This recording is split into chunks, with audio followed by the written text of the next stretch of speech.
beauty, welcome back to my channel. It is that time of the month again. No, not that time of the month. This time of the month. The time of the month where I show you some of the books that I have gotten recently. And I've forgotten some. So I'm going to tell you about these books and these books. And then maybe I'll do a part 2 where I tell you about some other books. But for now, these are books that I got myself. Bernadine Every, Girl, Woman, Other. This is one of the books that won the Booker Prize last year. I already read The Testaments by Margaret Atwood, and I hadn't read this one. So yeah, I ordered this one from Book Depository because I love this cover. I know the American cover is also really representative, but this paperback cover is, I saw it on, I think, Simon Savage's channel, and I said, yeah, I want that cover. I am here for the French flaps. And that is Bernadine Every. So I started reading this online. I started reading this as an e-copy from the library, but it has multiple storylines, I think, that converge, and it's the kind of book that I feel like I just wanted to read in print. But also because I have a whole Booker Prize winning collection, and this deserves pride of place. This is the first African-American woman. No, she's not African-American. This is the first Black woman to win the Booker Prize. So this is a book that I definitely want to have in my collection as well. It's also shortlisted, it says, for the Women's Prize for Fiction, I guess, which is why this new cover was released. Really excited to have this one. So that's the first book that I wanted to share with you that I got recently. And then these two books I got from a giveaway on Instagram. Is that better? Yeah, I'm hoping that's a little bit better. These two books I won on an Instagram giveaway. Krista from Books and Jams, I think it was, told me about the giveaway, and I entered and I won. And these are both historical fiction. These look exactly like the kinds of books that Krista would read. This looks like World War II historical fiction. I guess I should, yeah, finally take this off. So, Jennifer Chiaverini, it says, after Wisconsin graduate student Mildred Fish marries brilliant German economist Arvid Harnack, she happily accompanies him to his homeland, where a promising future awaits. In the thriving intellectual culture of 1930s Berlin, the newlyweds create a rich new life filled with love, friendships, and rewarding work. But the rise of a malevolent new political faction inexorably changes their fate. As Adolf Hitler and his Nazi party wield violence and lies to seize power, Mildred, Arvid, and their friends resolve to resist. So this is going to be about resistance during World War II, and I'm here for that story. And then The Light Between Us by Andrew Fukuda. This is a novel of World War II as well. Okay, so it says, from award-winning young adult author Andrew Fukuda comes a powerfully affecting story of World War II and the unlikeliest of pen pals, a Japanese-American boy and a French-Jewish girl, as they fight to maintain hope in a time of war. So both of these are about World War II, and right now I'm reading about World War II because I'm reading The Splendid and the Vile by Eric Larson, which is all about the first year of Winston Churchill's prime ministership as he leads Britain in the war. So I don't mind continuing reading about that soon. But for now, the book outlet box is here. I have 7 books, and one of them is not mine, and I'll explain why.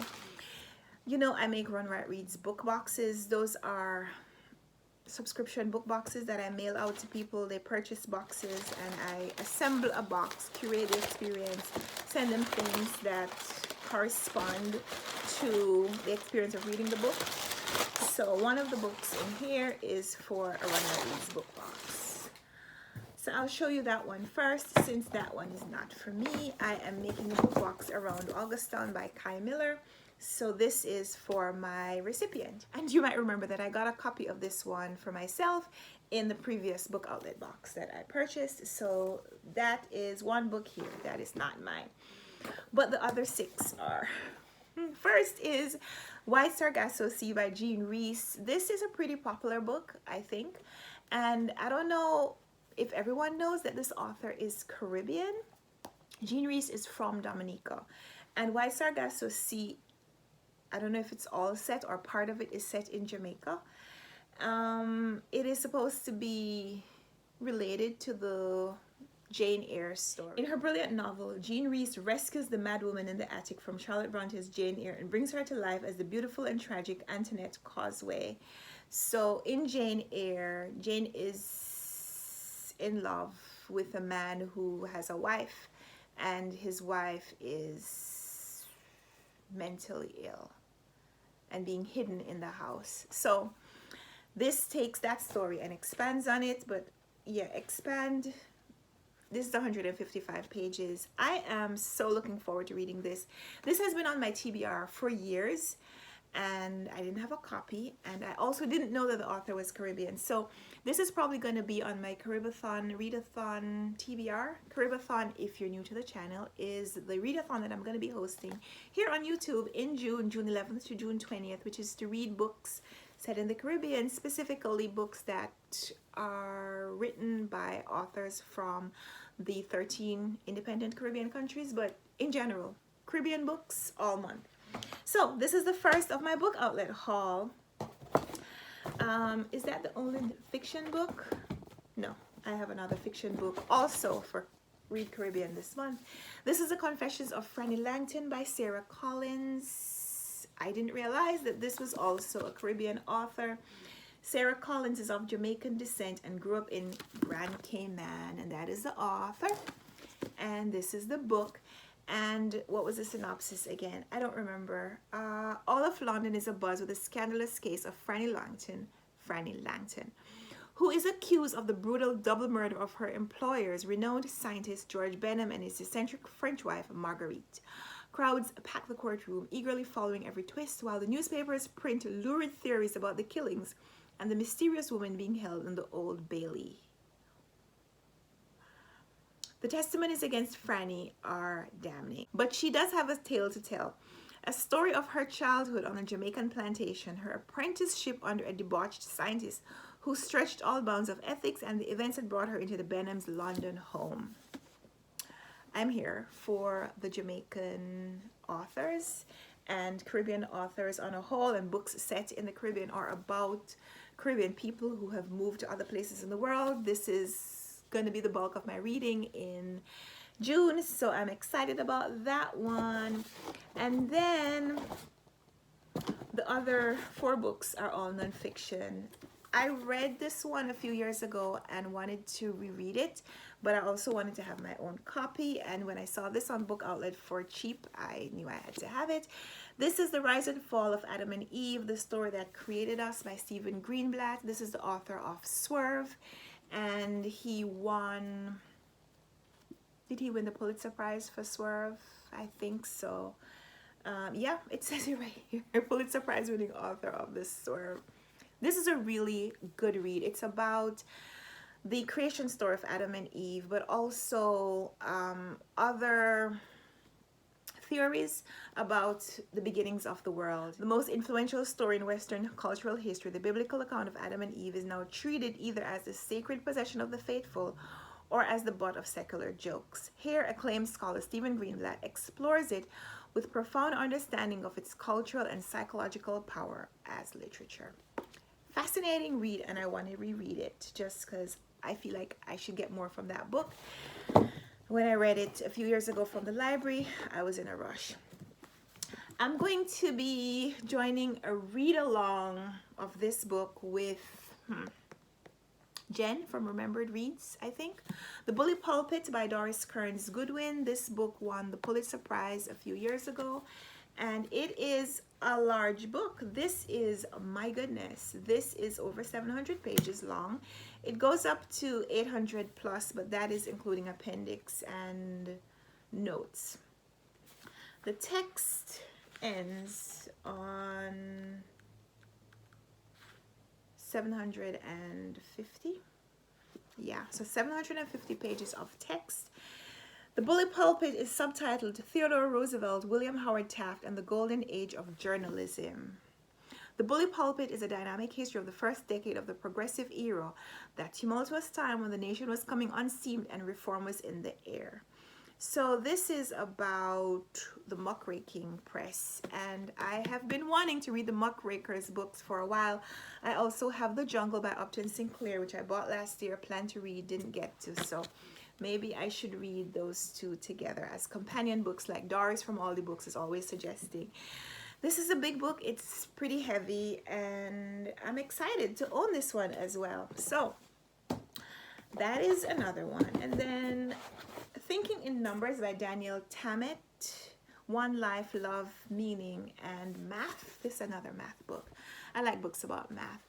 Here is the brief synopsis. I'm not reading the entire synopsis of these things. This is also a memoir and mathematics. Well, it's from the memoir and mathematics subgenres of nonfiction. This is blurbed by J.M. Coetzee. Interesting. Yeah, he's a Nobel Prize and also multiple Booker Prize winning author from South Africa. Thinking in Numbers is the book that Daniel Tammet, mathematical savant and best-selling author, was born to write. He is a writer, linguist, and educator. This is Daniel Tammet right here. And it says this book is inspired variously by the complexity of snowflakes, Anne Boleyn's 11 fingers. Did you know that Anne Boleyn had 11 fingers? And his many siblings. Using anecdotes, everyday examples, and ruminations on history, literature, and more, Tammet allows us to share his unique insights and delight in the way numbers, fractions, and equations underpin all of our lives. This is a book that I am interested in reading, and reading sooner rather than later. And the last book from my box is a history book, because my husband is a history teacher, and yeah. This is The Sultan and the Queen by Jerry Broughton. He is the New York Times best-selling author of A History of the World in 12 Maps, which is another book that I want to read. The Sultan and the Queen. This is the untold story of Elizabeth and Islam. It is blurbed by Elif Shafak. And I am here for the pictures in the middle of the book. Here's the brief synopsis. The synopsis of the synopsis. Long before the Barbary pirates challenged Thomas Jefferson, English merchants traveled to Marrakesh to trade gunpowder for sugar. Islam and the West crossed paths much earlier than we think, and originally the Muslims had the upper hand. When Queen Elizabeth was excommunicated by the Pope in 1570, she found herself in an awkward predicament.